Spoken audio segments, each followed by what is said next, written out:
मंत्री रविंद्र चौबे ने एक बड़ा बयान दिया है। बीजेपी का 65+ का दावा था, हम 68 सीटें जीते। छत्तीसगढ़ में बीजेपी दहाई पहुंची तो उनके लिए बड़ी जीत। चाणक्य अमित शाह का गणित फेल हो गया है, ये रविंद्र चौबे का कहना है। चलिए सीधे उन्हीं की जुबानी आपको सुनवाते हैं कि उन्होंने कहा क्या।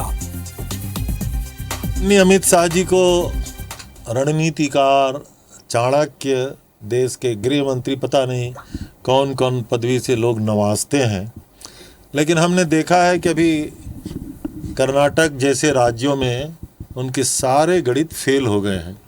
पिछले चुनाव में भी छत्तीसगढ़ में कहा था कि भारतीय जनता पार्टी 65 पार और हम 68 पार से छत्तीसगढ़ में सरकार बनाए, तभी वो 50 सीट कह रहे हैं।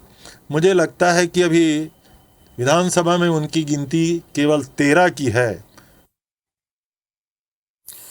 तो विधानसभा में उनकी गिनती 13 की है, लेकिन स्थिति दहाई के अंदर आ जाएगी। और दो हमारे साथ मेहमान जुड़े हुए हैं। धर्मलाल कौशिक जी हैं, भारतीय जनता पार्टी के विधायक हैं, और बृहस्पति सिंह कांग्रेस के विधायक हमारे साथ जुड़े हैं।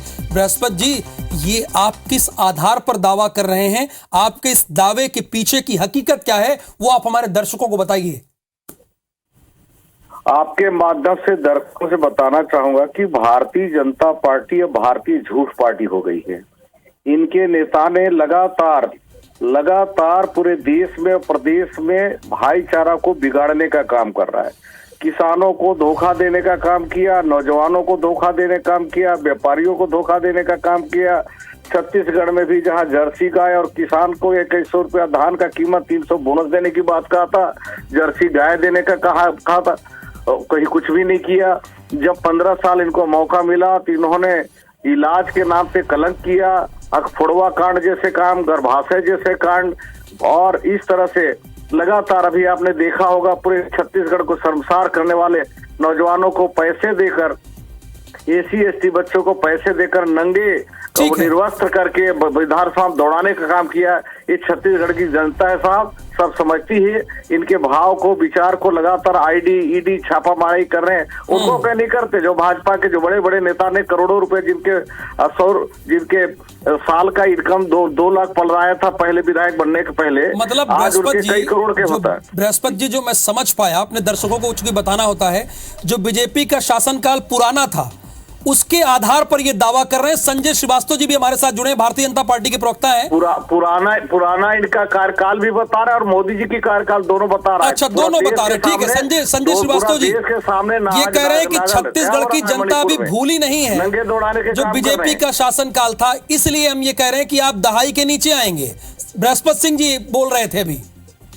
ऐसा है कि बृहस्पति सिंह जी से मेरा पहला सवाल है कि आजकल टीएस बाबा से संबंध ठीक है कि नहीं?